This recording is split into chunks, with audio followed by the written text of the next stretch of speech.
Welcome back to Anime Death Spiral, the only anime podcast that always does its homework.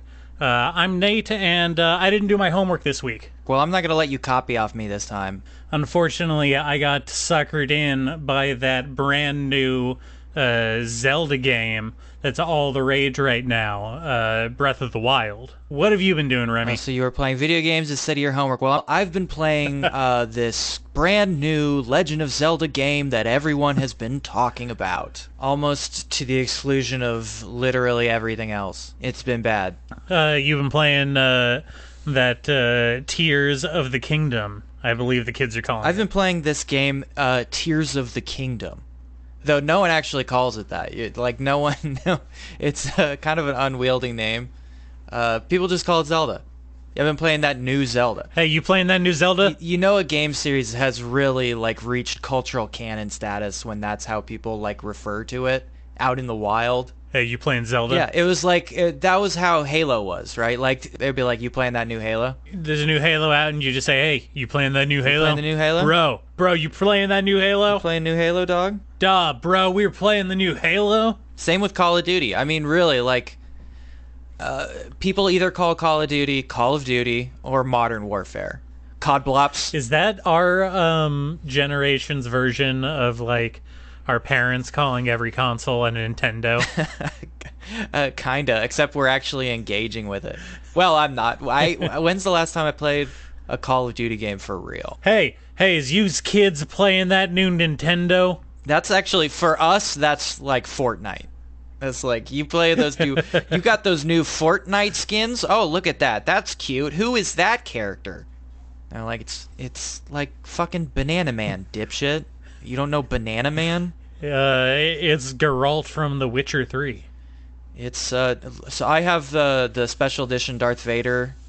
He's much better than the regular Darth Vader. Okay. As you can see by the different trim. I can make him kill Superman. Watch this. Ha ha ha! It's so good. Did you see the Peter Griffin in Fortnite?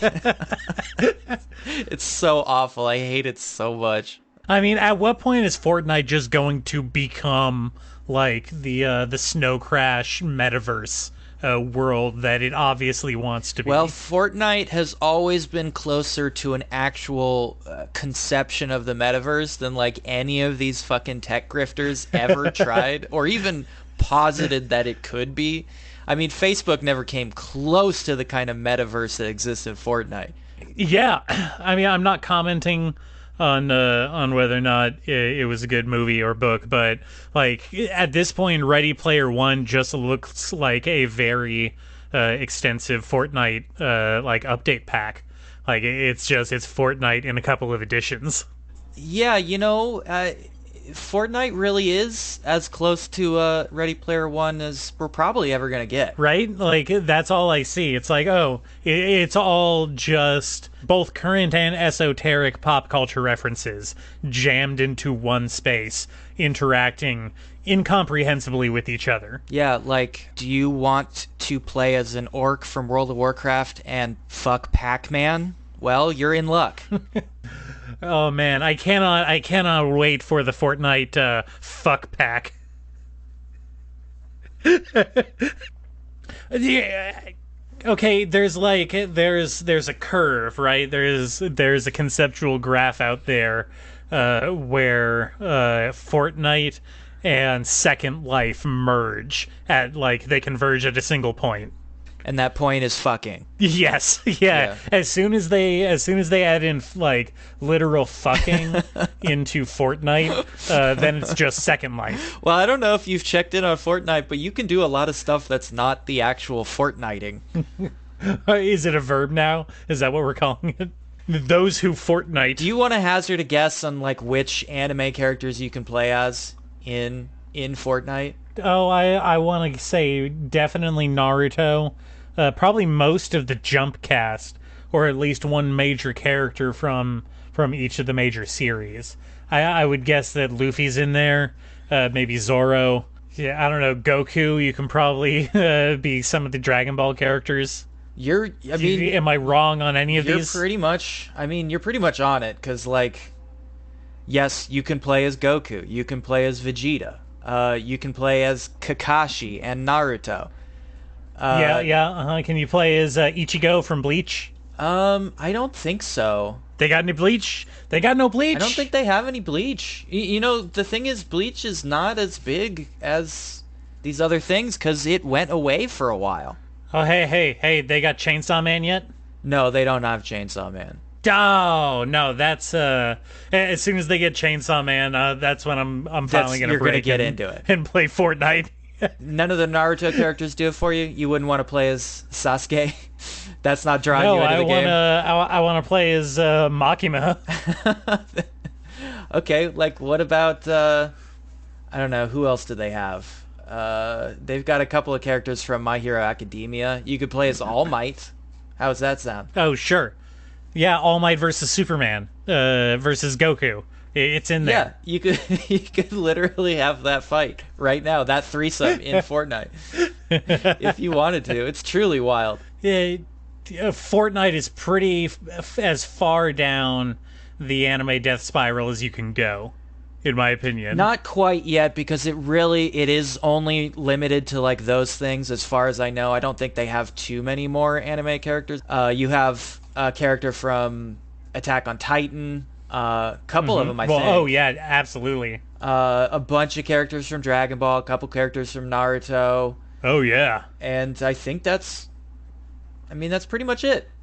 I don't know if they have any more anime characters in that. Oh, they're gonna have more. They're gonna have more eventually, and I can name all of them, and I will be 100% accurate. Wait and see, people. They're gonna have Gundams in there. Mark my words. That'd be pretty sick, actually. I would be pretty into that.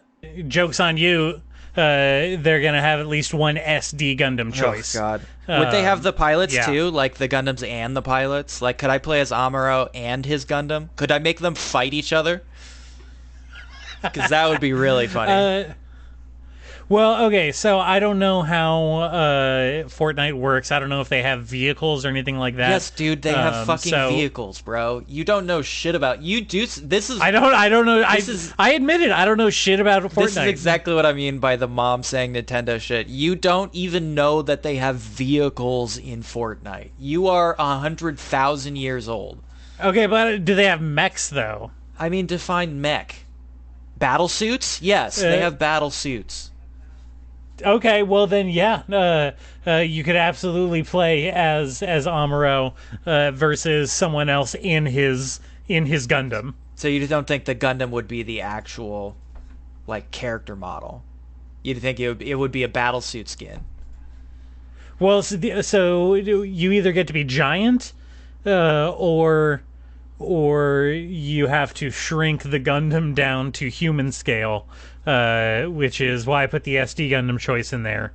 I think that's really funny, having a human-sized Gundam fighting a regular guy. I think that's really funny.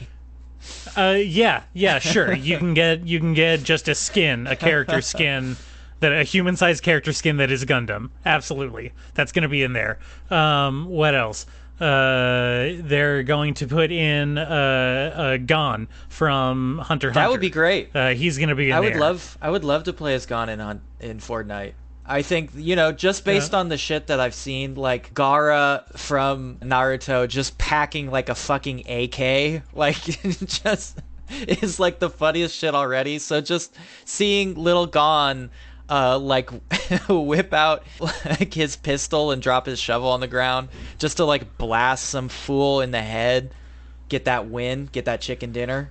Oh God. Okay. All right, here's my big one, and then we can move on. Within 10 years, give myself a wide berth here. Within 10 years, you will be able to play as every Final Fantasy character in Fortnite. I think fantasy characters are just too lame for Fortnite. Like maybe Cloud. No, it's gonna be in there. You mark my words. Hold on, I have to check now. It feels like you should be able to play as Sephiroth in Fortnite already. You know what I mean? Well, currently they have that. What is it, Dissidia? Yes, Dissidia Final Fantasy. Ugh. We have Final Fantasy Brawler at home. Way too cool for Final Fantasy Dissidia or Final Fantasy World or whatever that other one is called. Are you talking about Final Fantasy 14? No, not the MMO. I'm clearly not cool enough to play the MMO because you need friends to play that. First of all, ouch. Second of all, yeah, I've heard very good things about it. I'm going to be honest. I've heard very good things. Yeah, of course. People love that shit. We were talking before we started recording the episode of doing kind of a dedicated Final Fantasy discussion down the line, so I won't linger too much here, but that is going to happen, and I say that based entirely around the buzz for this Final Fantasy 16 that is coming out. It's going to be big. I don't know. I think people are now caught in the hype cycle of Final Fantasy Rebirth. This 16 is going to come and go while people sit around waiting for Chapter 2 of Final Fantasy 7 Rebirth. I think it's just positioned in a weird spot. Okay, they're going to do, when 16 comes out, within a year of its release, they're going to have the characters in Fortnite. They're going to do a PS5 remastered version of 15, and import the characters into Fortnite then. And when Rebirth Final Fantasy 7 comes out, you will be able to play as Sephiroth versus Superman. Can you name a single character from Final Fantasy 15? Yeah, Noctis. And Prompto, Okay. Yeah. And Gladiolus. Yeah, those are three guys. And who's the fourth guy? And who could forget the other one? And the other one. Yeah, he sucks. Fuck. I'm gonna defend those Ignis. games. Yes, Ignis. Okay. I'm gonna defend those games. I swear to God, until my no, dying hey, breath. you know, I liked it. I didn't even play the DLC that apparently makes it good, and I liked it. I think the DLC finishes that game in a really cool way. I don't know. I mean, I'm excited for 16. Hey, that Devil May Cry dude is doing 16. That's got me paying attention. Sure. I kind of like are super ambivalent on like the fantasy setting. I really like the direction they went with in 15 with the like really dumb cyber fantasy future world. I thought that's really fun and interesting. 'Cause it's like so fucking goofy and weird. It's got huge flavors of like mid to early 80s like low budget sci-fi stuff like Zardoz and oh man, that's the one with Sean Connery in the Speedo, right? Yes, that's the one with the giant head that spits guns. Yeah. Yes. The penis is evil. Yeah, honestly, every character in that movie looks like a Final Fantasy character. That's a pretty weird connection to make, but okay. I would say the weirdest connection would be like the main character from Jodorowsky's El Topo is like one of the coolest fucking costume designs that has ever been in a movie. That would be like a great Final Fantasy game. Maybe they should do a Jodorowsky crossover with Fortnite and just have El Topo characters and like Holy Mountain characters in Fortnite. That would be fucking amazing. Yes. Oh my god. Oh. Okay, well, I don't want to talk about Fortnite anymore. It makes me feel old. And I could talk about Final Fantasy for too long. Sure, let me talk about Spriggan, because I watched. We talked too much about stupid fucking Disney shit. I didn't get to talk about Spriggan at least. We were at a real low point then. I'm on my medication now. I'm feeling a lot better. I haven't watched any Disney stuff. Is that true? You haven't watched any Disney stuff? I feel like that's not true. No, I don't think so. I don't think I have. Okay. Well, I watched Spriggan, the original movie. I believe it came out in like 1995, around there, 93, 95 maybe. Directed by Hirotsugu Kawasaki. This is a guy who basically was mentored by Katsuhiro Otomo, which is really cool. It's very, very cool. And he directed the Magnetic Rose sequence in Memories, which is so fucking cool. That's the 3-parter anthology series. It's just fucking absolutely killer shit. And and he did a bunch of work on Akira too, And you can really tell when you watch this, there is a lot of that flavor in here. Unfortunately, like, the script kind of sucks shit. I'm gonna blame the manga for that. I haven't read the manga, but like, it is a brainless action movie through and through. But like, it has so much juicy fucking stupid 80s cyberpunk sci-fi action movie flavor in it that it doesn't really matter that the story makes no sense and sucks. Well, so I haven't seen it, but I have seen many segments of it in GIF form, usually. Displaying that very iconic, like, I would call it the Otomo style, and so it totally clicked in my head when you said that he was kind of like mentored by it, of just the very intricate cybernetic and machine work animation, like in that very crisp, 60 FPS, kind of fluidness. Well, it has a lot of fluidity in the animation. It looks fucking killer. I mean, there are just incredible sequences like over and over again in this movie. It's a shame that there is no characters that you can care about or any kind of connective narrative tissue between those action sequences, because it's basically like a teenage boy. It's about a cyborg, no, right? it's not a cyborg. There's no cyborgs. He's not a cyborg. No cyborgs. Okay. Well, actually, there is actually a bunch of evil federal government licensed American cyborgs. There's actually a really great like anti-American bent in this movie, which I found very funny. Dope. Basically, like, America kidnaps a bunch of children from war zones, drugs them up, and like trains them to be super killers. And our main character is one of them, except the brainwashing accidentally wears off on him when he's a kid, so he like escapes and becomes a killer for a completely different organization, but supposedly they're the good guy organization. So it's actually good that he kills people for the good guys this time. Oh, that sounds very good and cool. I know, it's very good and cool, but also he has to occasionally like go to high school because he is a high school teen with superpowers. Oh, wow. What? Not that matters at all. Again, like, there is no narrative in this movie to speak of, really.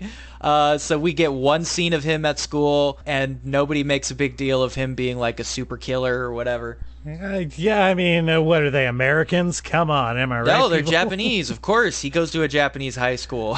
He's wearing the uniform and everything. He even wakes up in the middle of class. He's daydreaming about killing. As you do. Very 90s thing to be daydreaming about murder at your high school. Okay, so where does he get his school shooter powers? Well, he doesn't get them until after he leaves school, because he goes and visits what I have to assume are like real characters in the manga, but like there is an elderly, absent-minded professor and his like knockout babe with glasses assistant, and these seem like they're implied to be like actual characters, but again, there's no narrative in this movie to speak of. They give him a super suit that increases his strength and agility and all that stuff. It also has like a sick ass fucking knife that can cut through anything. Really cool stuff. Also a grappling hook. This motherfucker has a grappling hook, dog. It's fucking cool as shit. And when the American cyborgs attack him, he fucking like slices their fucking cybernetic arms off and shit. Oh my god. Oh, just beautiful. Beautiful fight scenes, beautiful action. It just goes. But like you can see there's so much Akira that seeps into this thing. Like the sickly psychic teenagers, not teenagers, like children, the preteens. There's one of those in this movie. Sure. He's an American sickly preteen, and his skin's all gray, and he has psychic powers. One of his eye glows red. Oh, okay, little old kid. Yeah. He's also a fan of the Houston Rockets for some reason, which I thought was a very funny detail. He's constantly wearing a Houston Rockets tee. I don't know. It's funny to me. He's got those like fucking metal pipes that dangle out from the back of his skull. He's got a god complex too, which again, like, these are all Akira shit just going down. He threatens to Sure. He tries to like awaken an ancient power to destroy the world. That kind of thing. But there are so many incredible animated sequences. There's an entire climactic sequence near the end where they're in this like sort of otherworldly chamber where this incredible power is kept, and it defies the laws of physics. So he's moving through these spaces where like light reflects in weird ways and like gets disrupted by the space-time continuum, and like there are like dinosaurs in there for some reason, and like gravity isn't quite the right like direction sometimes, and like there's all kinds of like weird like extra worldly membranes you have to pass through. It looks amazing. I mean, it looks incredible, the kind of stuff you just do not see anymore.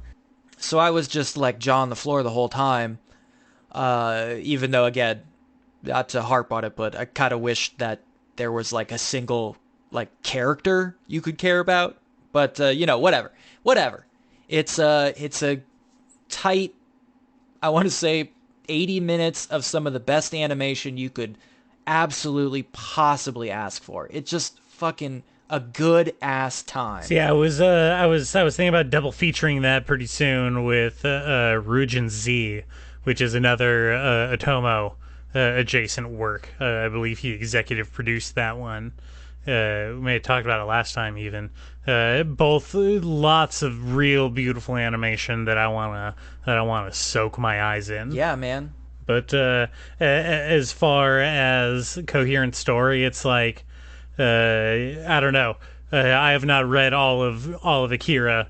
I have to assume that maybe the manga makes sense, but Steam Boy, that don't make no sense either. Well, Steam Boy really is just a remake of Castle in the Sky. I mean, when you think about it, there's not that much. That's a good movie. I like that movie. In fact, you know what? Hold on. You know what? Within the next 5 years, you will be able to play as Totoro in Fortnite. I mean, just saying. Why not? Once Miyazaki dies, like the fucking floodgates are gonna open up. All that shit is gonna dump out. I can't. I plan to go back to Japan the week after he dies, just to see what is going on. Do you really think people would actually give a shit? I feel like there's a thing about do you know Wong Kar-wai, right? In the Mood for Love. Sure, yeah. Yeah, the director. He's a very famous beloved Hong Kong filmmaker, but I've read many times like people in Hong Kong like don't give a shit. Like they don't consider him like the Hong Kong filmmaker. And sometimes I wonder about this shit because again, we are as the Baka Gaijin, we are really in danger of doing the like Japan is anime kind of thing, and I kind of think again. Okay, I understand. I understand where you're coming from. Totally fair. Yeah. What I will say is that there is no Wong Kar-wai theme park.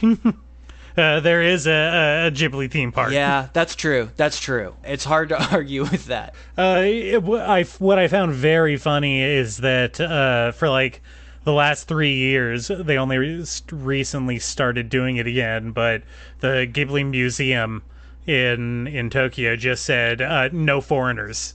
We're not letting in any foreigners for like the last 2.5 years. These disrespectful white people. Gotta get out. Get out. Can't handle it. That's very funny. Well, they were doing... The reasoning is because they were doing reduced, amount of people per day, and they basically just said, we can only do so many people per day, and we want them to be Japanese people.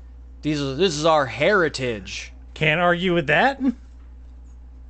I think you could, but I don't. Maybe Yeah. we're not the right people No, to. it feels wrong, but I'm just gonna back off of this. I one. think there is an argument to make against like denying people entry based on their ethnicity. I think there's an argument to not do Well, when that. you put it that way, yes, of course. I don't know. I don't know. This seems like one of those things that's not good, but who knows? We're not the right people to be arguing about that, I think. Yeah, absolutely, not the right people at all. Okay, you watched the Kaguya movie for me, basically. I did. Because I didn't want to watch Yes. that. Even though I do. Why? I do love Hold on. Kaguya. Why didn't you want to watch it? I do love Kaguya, despite her vicious tendencies towards romance. The thing about the movie is kind of a problem I have with most anime movies. I don't want to hold a bias against them, but especially with the new Spy Family movie coming up, which I am excited about. But, and I think you'll agree with me here, from a distance, they all look like filler, right? They look like they're killing time. Yeah. Well, okay. So I had a lot of critiques with the premise of the movie. Is that one of them? That it was filler? Yes. Yeah. More or less. Now I haven't read the manga. You have, right? You've read all of it? Yes, I didn't read like the last handful of chapters, honestly, because like my heart couldn't take it. I didn't want to end my time with those characters. So I just kind of stopped. Oh. I kind of stopped. Oh, they Toy Story. Yeah, you. a little bit. Yeah, I do that a lot. It's a problem. It's a mental illness I have, where I think I can like, oh, if I don't read the final chapter, then it'll never end. I really got to stop doing that. It's really harmful. Yeah, they had 3 seasons of the show that culminated in them confessing to each other on top of the school clock tower. By the way, if your school has a clock tower, you better check where you are in life, okay? It's not a good sign. Just like they tried to make kids wear transparent backpacks in the 90s in America, they also had to get rid of all the clock towers after that one incident. Oh no! Now it's you only really see those in foreign high schools. And so the end of the 3rd season, they finally get to share their first kiss, and you think like, okay, that's a pretty good point to end it if they're not going to do an entire adaptation of the manga. I don't know how much farther it goes on. It goes on for a long time. That's what I figured. That's what I kind of got the feeling. So this does, in fact, feel like a tie-over until they get another season ordered, right? Because they're already setting up like plot points, putting little fingers out there for stuff like, are they going to go to America and study together abroad? Yeah. Give me the setup for this movie. Okay, the setup for the movie is that it is 4 days before Christmas Eve, and they are kind of settling into the fact that they now are trying to openly acknowledge that they like each other. For those unfamiliar with the plot, it's about 2 high school overachievers who are trying to get the other one to admit that they are in love first. That's the general breakdown, I would say, right? 2 little dum-dums trying to figure out their first crush. Yeah. Yes. And there's lots of internal turmoil and scheming, and much hilarity ensues throughout the course of the series. It is legitimately funny. It is very funny. The whole ramen god subplot is one of my favorite It's very things. funny. Makes me hungry, to be honest. Yes, incredibly so. So end of the 3rd season, they finally kiss. And so the movie, the setup is that it is 4 days before Christmas, and they are settling into openly acknowledging their feelings for each other.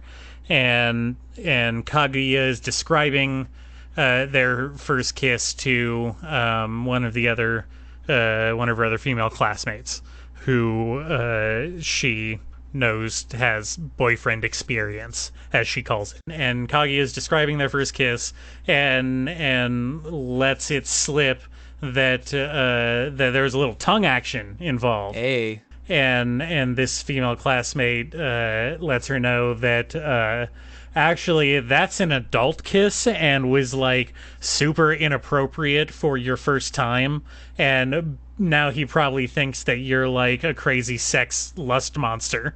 Again, her words, not mine. This is not the views of the podcast. Yeah, this forms the central backbone of the joke that the ongoing joke that Kaguya gets all of her views on romance from like trashy magazines and like drama shows. Right. And so this sends her into a embarrassment-driven existential crisis because she feels that she's let too much of herself show in front of Miyuki, who's the male lead. Even though the entire premise of the show is her like getting over that exact thing. So this is what I was saying the other day about like the entire plot revolves around negative character growth. You have to have a backslide so we can fill in this space with the same recurring tropes and gags that the show is based around. Yes, and I'm sure I've mentioned this a few times because, again, we do talk about rom-coms a surprising amount. But this is one of the central pitfalls of the genre in that once you have achieved the relationship, which is the central defining conflict of all rom-coms, right, there is only one of two ways to progress the story. One of them is that you need to then step all the way back and reestablish the conflict as like, oh, it's weird being in a relationship and now we have to figure out how to be like intimate with each other, which is really just a mini arc of getting into the relationship. Or the relationship becomes endangered and it has to be like reaffirming the relationship in the face of some kind of crisis, right? Which is usually not the rom-com take because like usually like cheating is involved or like really weird dramatic shit, and it's like it overwhelms the gags usually. So this movie and the manga does as well decide to go for a route and go like, well, now that they are quote unquote on paper like in a relationship, they're basically not again, and they need to like figure out how to do it. So much of this conflict can be resolved just by like talking about your feelings in a mature manner with the person you care about. I don't know. Try it, you people. You can't do that in a rom-com. You know this. I know. You cannot do that. You can't do it. But it's like, I just have to turn my brain off because it's like people who say in movies like, why don't they just use a cell phone? Yeah, in horror movies, yes. Yeah, which has become a huge problem in the horror genre to begin. Now that you kind of can't ignore that part. So I just got to turn my brain off for that. I'll admit that. Sure. Did you like it? Was it good? It was okay. It had some laughs. I like the characters. I think like you, I like these characters genuinely, and I like seeing them interact with each other. And I like the humor that springs from their various personalities, and I think it's got some good jokes in there for sure. But as far as like depth, it is not meaty at all. Yeah. Because it's just her, doing the like, oh no, I'm scared of being in this new relationship. It's something I'm unused to, so I'm just gonna revert. Sure. And how much of that is just you being a fucking decrepit old man who frankly resents young romance? It's true. I do think that the youth do not deserve romance. But to be fair, I also think that the elderly do not deserve romance. Old people are gross, and also young people don't deserve youth. It's wasted on them. Yeah. Oh God, we're caught in the middle. It's truly a hellscape that we've aged into. God has forsaken us. That's basically the conclusion that you reached at the end of this movie. Yes. Okay. The premise of the movie is just hijinks while trying to get to a place of mutual acknowledgement on Christmas Eve because that's the romance night. Yeah, weird. Right? They have the weird thing where like Christmas Eve is like a big couples thing, which just seems very much like like one of those like completely manufactured. I mean, Christmas is entirely manufactured over there. Yeah, just like It's, you know. Halloween and all the weird shit that U.S. soldiers basically like imported over into Japan and turned out to be a great marketing opportunity. I'll be damned if they don't have some good KFC though. Oh boy. Okay. Well, let's take a break. And, all right, let's take a break. Let's take a break. We'll regroup.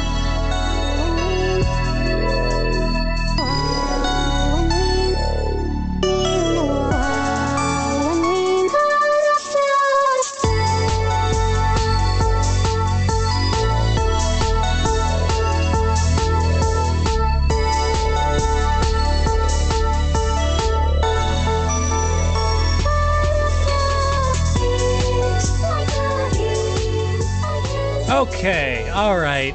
Welcome back to Anime Death Spiral. Welcome back to Anime Death Spiral. Welcome back to Anime Death Spiral. Welcome back. All right. Am I stepping on your thing?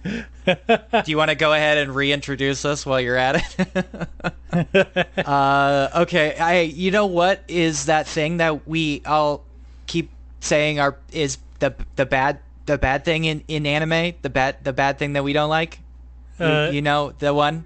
Yo, yeah, what's that about? one bad thing that we don't like in anime?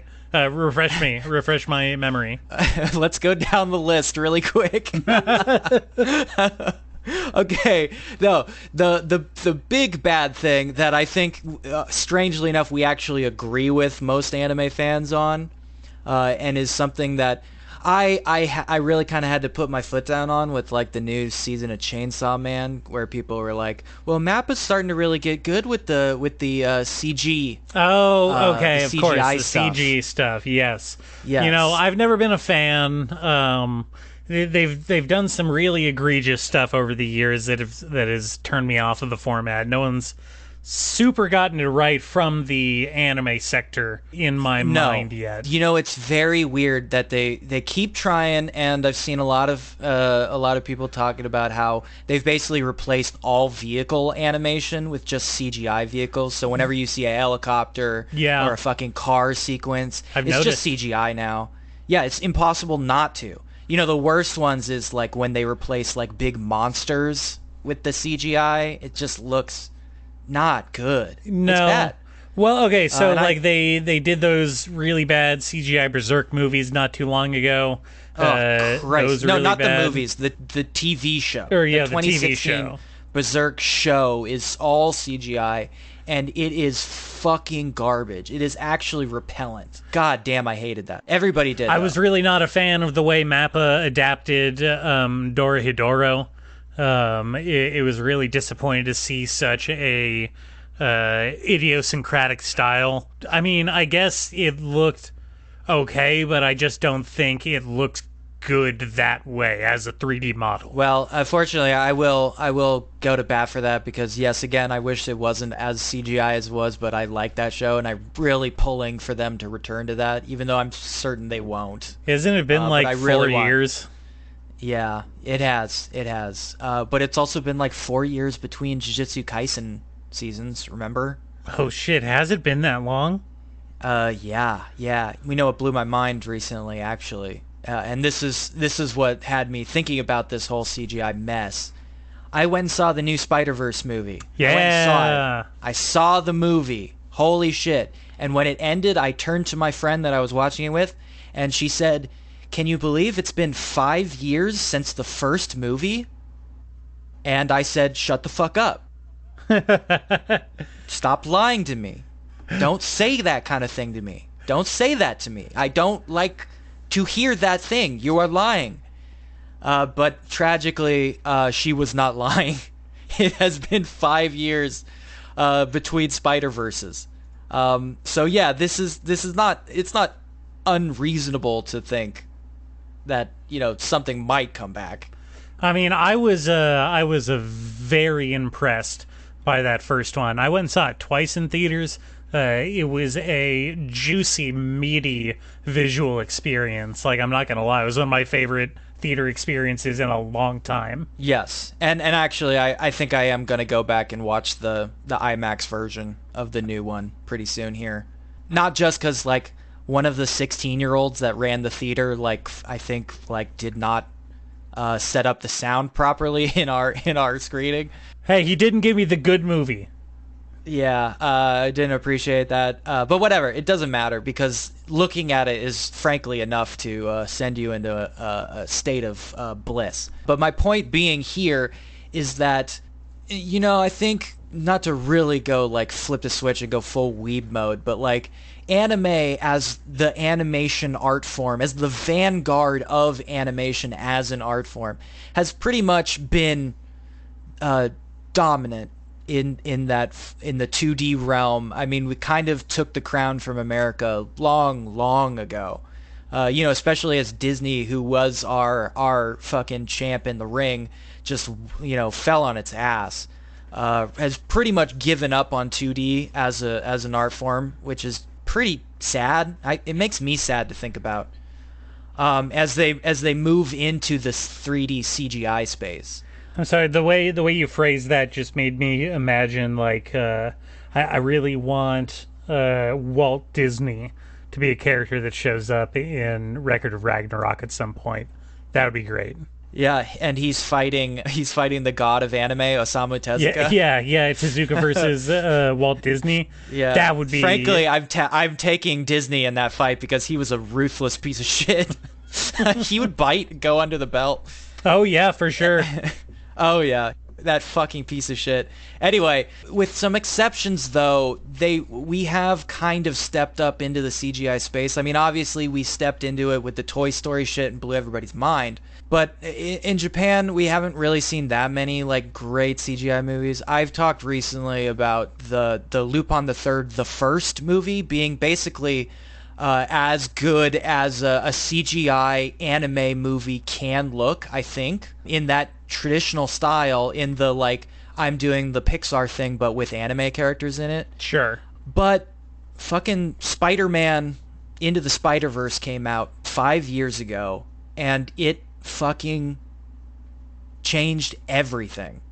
Yeah, I mean, if you haven't seen it, people, go watch it because, oh man, best Spider-Man movie, hands down. Well, I can't imagine there's anyone who hasn't seen it. Frankly, it's really difficult to imagine somebody missed out on that movie because it is one of the rare perfect movies. And I did watch the first one again pretty recently at home.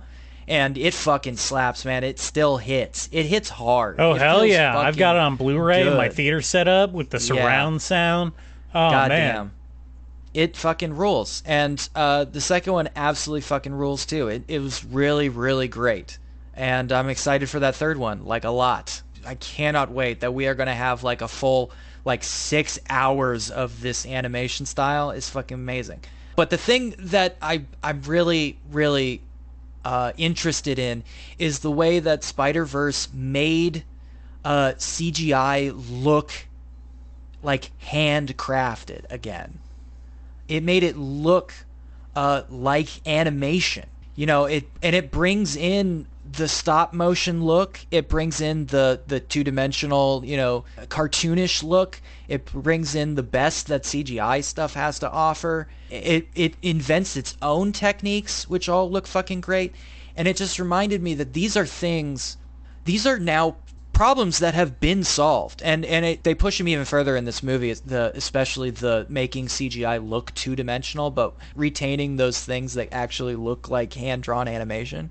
Sure. And it reminds me, like, these are techniques that can be applied to anime. And there's a part of me that's cynical here where it's like, well, all these anime dudes just got their fucking pants pulled down in public, like got their fucking asses spanked by a Spider-Man movie. All of their horrible CGI attempts, which makes me really sad.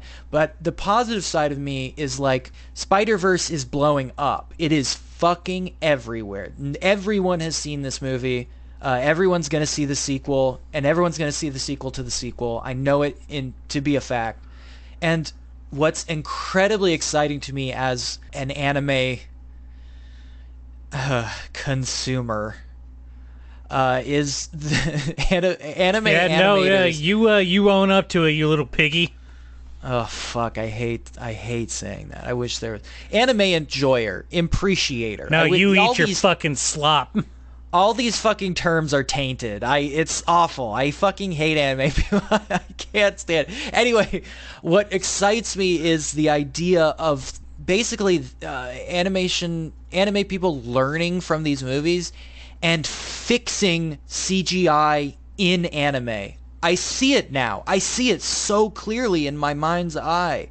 This is how to do it. And thinking about those techniques being pulled into anime and like fixing those like awful fucking times when they cut to a thing and it's like fully CG and it looks like shit compared to all the like the 2D drawn stuff that's around it, or like when they pan the camera out and the environment is CGI for some reason and it just looks bizarre. Seeing those things fixed using these Spider-Verse techniques makes me truly excited again for like the future of animation. Whereas like I think a lot of us have been, at least us, maybe again because we're old pieces of shit crumbling to dust, but like have been lamenting, and this is sort of the connection with Spriggan that I was thinking about, was like lamenting the death of that kind of fully developed like behemoth of perfected animation techniques kind of being phased out. And now that we have something that is truly like full of vitality and is new and is interesting and is like just pushing everything forward into like an exciting future, it makes me not give up hope for the future of animation. It makes me super excited for these things to be applied to anime and see something in anime that is completely new and original and unique and interesting. I'm like fucking pumped. Oh man. Mostly because that movie just fucking kicks ass, and I just watching that shit in theaters is like, it was just such an incredible experience. I was like so fucking high off that movie. Yeah, off the movie. Off that movie. It was great. It was fucking great. I mean, I was a little drunk. You know who I'd like to see? So, you know who I'd like to see take a crack at that Spider-Verse animation? who is that? Yeah, I think Trigger would do a big old meaty smokable bowl of a cartoon. With that stuff. It's interesting you say that, because I do think like Trigger is kind of the fucking last holdout of like the fully 2D like dedication to the actual animation artistic form. I see Mappa as the one pushing forward into this new CGI future, like I said, with the Chainsaw Man stuff and a lot of their stuff, the Dorohedoro. Imagine Dorohedoro Season 2 applying these Spider-Verse techniques. I mean, if that's not something to get excited about, I don't know like what the fuck anime is even going to be in the future, because I think that is actually, Dorohedoro specifically, I think would make a great candidate for adapting to that style. That would be a big old treat for me, I think. It would be fucking amazing. Just thinking about it right now, just trying to picture it in my mind makes me like kind of start sweating a little bit. Oh man, I'm getting a little touch of the vapors thinking about that one. It's sort of like, I've said half jokingly for a long time that like Ghibli Studios would make the best Berserk movie. I kind of think like the Sony Pictures guys doing Spider-Verse would make the best Dorohedoro season. Like, oh hell yeah, hell yeah! I think they really would like clash in a fucking amazing way. So that is my spiel. I saw Spider-Verse and I'm still super fucking high off it, and I think like seeing the future of animation like bubbling up from the surface of that thing is just, it's gotten me like way too sincere about how much I love animation again. It's just fucking amazing. It's so good. I really, I like I said before, I'm a big enjoyer of the first one. I have not made the jump back to in-person theaters yet. This one got you out in the open, huh? Actually, no, it was Scream that got me. I went and saw Scream 6 in the theater. That was the first movie I'd seen in like 3 years. Oh, wow. Because I love Scream, and it was worth it. Scream's good. Love a Scream. Fucking, they just kick ass. What Ito could do a good manga adaptation to Scream. I think that'd be funny. He's more of a creature feature guy. I don't really see him doing the whodunit thriller style, really. I mean, No? he's a creature guy. You don't count Ghostface as a creature? Ghostface is 100% not a creature, my dude. Ghostface is not a creature. He's a slasher, and he's not even a creature slasher. He's not a Freddy or a Jason. He is like he was more of a Michael. I think Michael's more Jason than Ghostface. Well, yes, Michael is the connective tissue, but Michael is a guy who just walks around and stabs people. He has no other properties. Yeah, he doesn't really do anything else. Jason has over the years turned into like a full-on like creature. He got bigger and bigger as the movies went on. He became so strong he could like rip human beings in half. You know, he could get set on fire and like blown up with rocket launchers and shit and still survive. He came back from hell. Technically, does that make it an isekai? No, because he came back. I mean, okay, so then what about what is that? Oji-san? Isekai Oji-san? Yeah, actually, I went and watched a couple clips of that just to see what it is, and it is almost 90% set in the other world. So it really is. It's a misleading title. Oh, that's disappointing. I thought it was about him coming back from another world. I know. Which I think is a much funnier concept. My version of that story is so much better than what they ended up doing. I'm never going to stop saying that. The idea of a guy waking up from a coma and just, it's a slice of life story of a guy hanging out with his weird uncle who keeps telling him like these stories about like weird shit he did in his dream, but he thinks it's super real. What a great show that would have been. That would have been amazing. Life lessons. Yeah, I just think that would have been one of the best isekais ever. Just sidestepping all the bad isekai tropes just to make it like a heartwarming story about a kid bonding with his uncle. Oh, why? Oh, let me fucking write this shit. Oh my god. Okay, well, speaking of, let's take another break, and then we can get into some writing stuff. Okay, sounds good. Okay.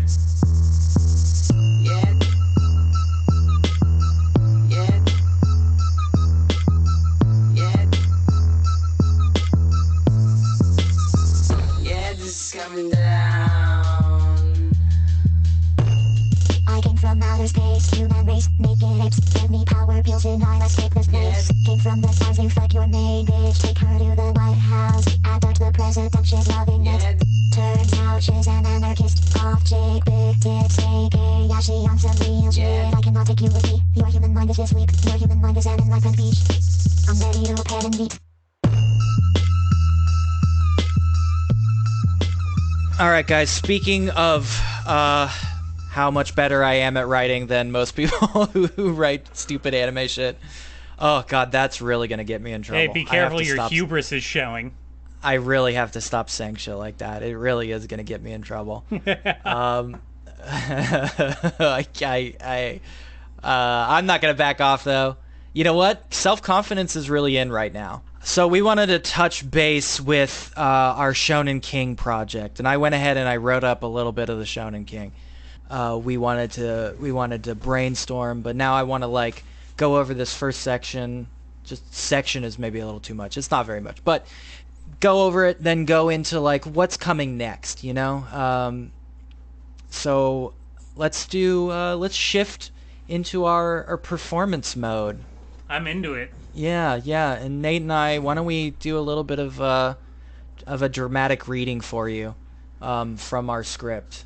You ready, Nate? As ready as I'll ever be. All right, then let's do this. Anime Death Spiral Theater presents The King Shonen, working title. We begin with a flashback. Danny. Dad! A snowstorm sounds. Danny's mother is crying. Jack. Danny, run! Weird monster growling. Ominous sounds. Danny. Dad, no, please come with us! More weird monster growling. Jack, struggling to speak through growling. Danny, I can't fight it. Sounds of Danny sobbing and crunching through snow. Daddy! No, Dad, it's not you! It wasn't you! Ominous sounds grow louder. Jack. I'm sorry, Danny. I was too weak. But you... All other sounds but Jack's voice fade. Jack. Danny, be strong.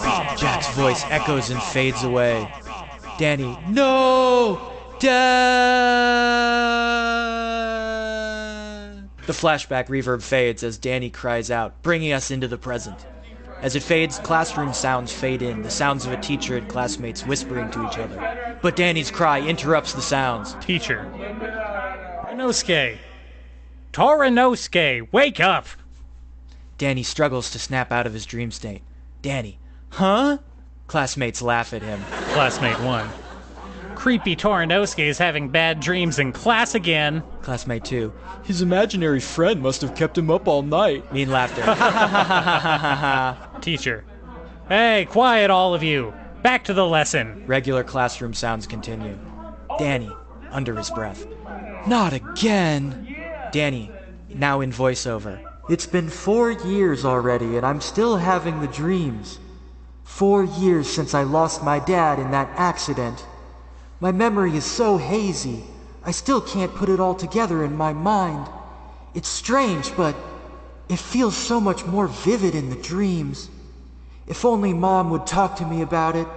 I know she's keeping something from me, but, well, she's not the only one keeping secrets. Lunch bell rings. Student sounds grow loud as kids prepare for break. Harold. Sleeping again, Torinosuke-san? Come on, they're gonna sell out of the cherry pie breads if we don't move it. Oh, did you see this week's Young Jump? There's a gravure model that looks just like Franny. And the poses. Harold is shoved from behind by Billy Nolan. Billy. Well, I'll be. Is that the truth, Ladici? Let me see that. Billy grabs the magazine. All right, it's a hard break, but you get the idea. Now, this is at the point where we're going to introduce the classroom bullies. Obviously, Billy Nolan is a big bully. We're probably going to have who else is in his Brat Pack? We've got obviously the kids from It. Oh, sure. Belch and... So Belch and Patrick and Henry is going to be part of Billy's crew. Also, let's see. Billy, of course, being the main bully from Carrie. Yes. Who's the main bully from the car one? Christine. Christine, the car one. Christine. Yeah. Well, the kid that pulls the knife on him is the main bully in that movie, I think. That guy is, I think his name is Buddy. Buddy. Which is a very 50s, evil 50s greaser name. Oh, Buddy. For sure. Hey, yeah, Buddy. Yeah. Buddy. Buddy. Yeah. So those are our main bullies, unless you can think of some other ones. There's not really a bully in The Shining. What about the greaser bullies from Sometimes They Come Back? Isn't that kind of late, Steven? 90s for sure. Yeah, 90s Steven. Ugh. I was thinking, are there any good bullies from Salem's Lot? But there are the twins. Hold on. I just Googled Stephen King bullies, and the one at the top of this list is Randall Flagg, and I think technically that's true. Yeah, that Randall, it's such a big bully. I mean, he's technically the biggest bully, right? He's pretty big bully. He's up there with the biggest bullies. So that's kind of where we're at. So bullies. We've got Billy Nolan. We've got Henry Bowers. We've got Patrick Hockstetter. Belch. What else do we say? Twins from Salem's Lot. Yeah, now, well, let's work from what we have just right here. So the third thing is we have the bullies. I want to just really quickly run the classmates. Obviously, we have Danny. We've got Harold Lauder. We've got Carrie. We've got Arnie Cunningham, and his jock friend, whose name I forgot. What's that kid's name? The jock friend. Let's see. Dennis. It was Dennis. Yeah, Dennis. Dennis. Shit. Who else should be a classmate? Huh. Good question. Now, of course, Mark is the transfer student who comes in. Yeah. From Salem's Lot. Yep. Well, the It Kids. What about them? I was thinking that since they're younger, right? They're not even in high school yet. You can age them up, though. I'm just saying that's an option. I was thinking it would be fun if they were like the junior high kids, and we had them having a parallel story that intersects with our Danny story. Oh, I like that. Yeah, right? So we'll have our main quote-unquote good guys, I think, for Danny's classmates will be Danny, Harold, Carrie, Arnie, Dennis, and Mark. Now, we know that Harold is going to succumb and turn to the dark side. We know that Carrie is going to start off kind of in the dark side and come to the light. She's going to get that coveted redemption villain arc. Yes, Arnie is going to have a similar arc where he's going to start off good, become bad, then turn out to be good. Dennis is just a good guy. He's like a weirdly good guy for a jock. And then Mark is obviously going to be the good guy badass. I think that's a pretty good stable. What do you think? Should we add anybody to that stable while we're at it? While we're thinking about it? It'll come to me. I'm sure that it might happen.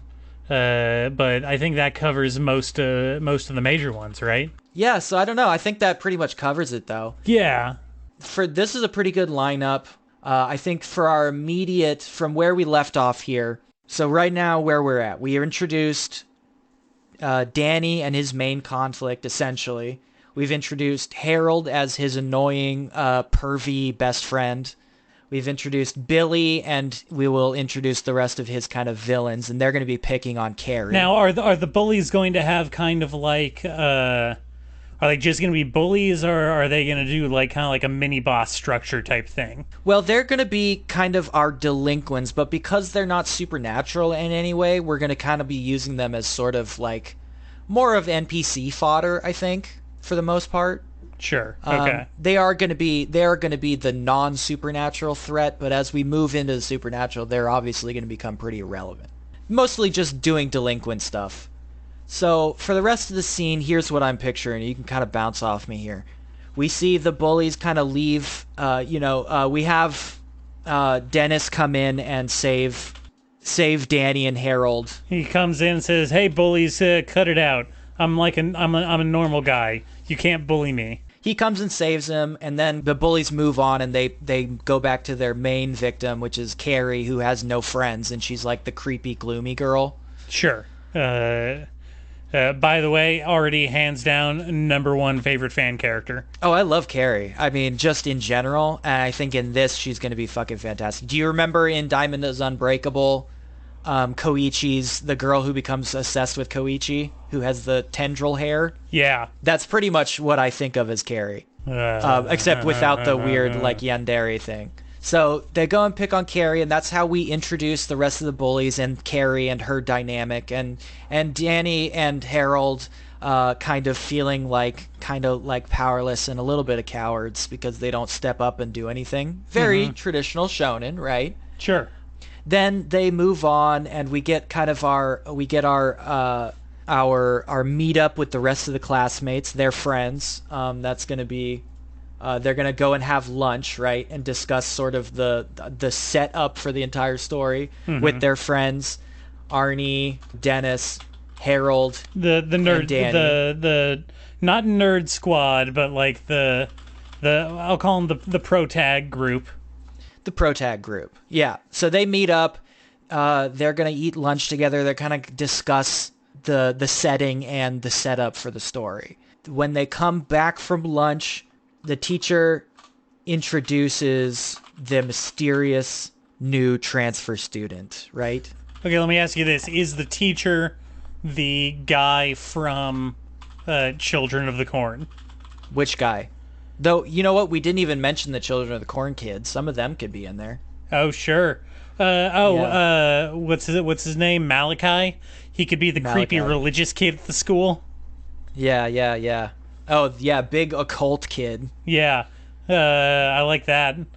Was it just Linda Hamilton? I thought there was a male lead in Children of the Corn. There is. Linda Hamilton and her boyfriend. I forget the dude's name. Yeah, wasn't her boyfriend like the reason they were driving through that town is because he was going to a job interview to be a teacher. Was he a teacher? Yeah. Well, that could be a fun fit. Okay. No, that's okay. that's what made him a Stephen King. Well, there are certainly a wide variety of teachers. You know, because that we Stephen can use. famously was a teacher for several years and hated it and wanted to brutally murder his students. Yes. And of course, Danny's father, pretty famously a teacher who gets fired for beating his student in the parking lot. If we remember the backstory to that book. Yeah, I think Stephen King actually allegedly did get in trouble for physically assaulting a student. I think that was real. I hope not, but who knows? Anyway, so I think that's the teacher. We come back. The kids are all around. The teacher introduces the mysterious new transfer student, Mark. Right? Mm-hmm. He asks him to introduce himself, and Mark's like, "I'm not here to make friends," or whatever. You know, whatever the mysterious transfer student says. I'm only here to get more powerful. Yeah, Mark takes the only empty seat in the class, which just happens to be next to Danny, down at the back of the room. The protag and protag adjacent slots. Yes. Danny can't help but notice Mark's powerful aura, and also that he has, like, I don't know, fucking vampire stakes in his backpack. He can sense his powerful shining key. Yeah. And then Mark says some cryptic shit to brush off Danny's curiosity. And then we can kind of call it there. I think that's the end of the scene. And then later on, like, we'll have Danny at home with Mom, and they'll have some kind of conversation to lay I think that's important. I think that we really need to focus on humanizing Danny as our focal character. Oh yeah, of course. Well, I want to get into the granular shit, but I think that's pretty good for where we are. We're gonna work on that rest. We're gonna finish up this scene. We're gonna start moving into like some of the battle stuff. I think the next time we talk about this, we'll have some nice soup stock going, baby. Yeah. I want to get in there. Yeah. All right. Well, I think that's a lot of stuff. That was a lot of stuff. Was that a lot of stuff? You let us know, dear listener. We're concerned. We want to know. All right. Yeah. Well, yes. I hope you enjoyed sitting on the couch with us again, our beautiful and handsome listeners. I do. I guess I want to jump in and say that we're, 13, 14 episodes going in on this thing now, and it's like, is there anything of ours that we want to plug that is adjacent to this? Like, we have a Twitter. If people actually listen to this, follow us on Twitter. Anime Death Spiral, no A in death. Are we seriously at the lowest point of self-respect that we're gonna have to like ask people to help us? Yeah, I mean, is that where we're at already? It couldn't hurt, is all I'm saying. I just want to taste that sweet podcast Billions. I know it's out there. I just want a taste of it, man. I just want a little taste. Okay, but you can't ask them if you're not willing to put in some legwork. You gotta get it. You gotta get out there and do your grind thing, man. If you want it, you gotta go get it. Okay, all right. Okay. We'll talk anime with you, beautiful and handsome listeners, next week on Anime Death Spiral. Bye. Bye.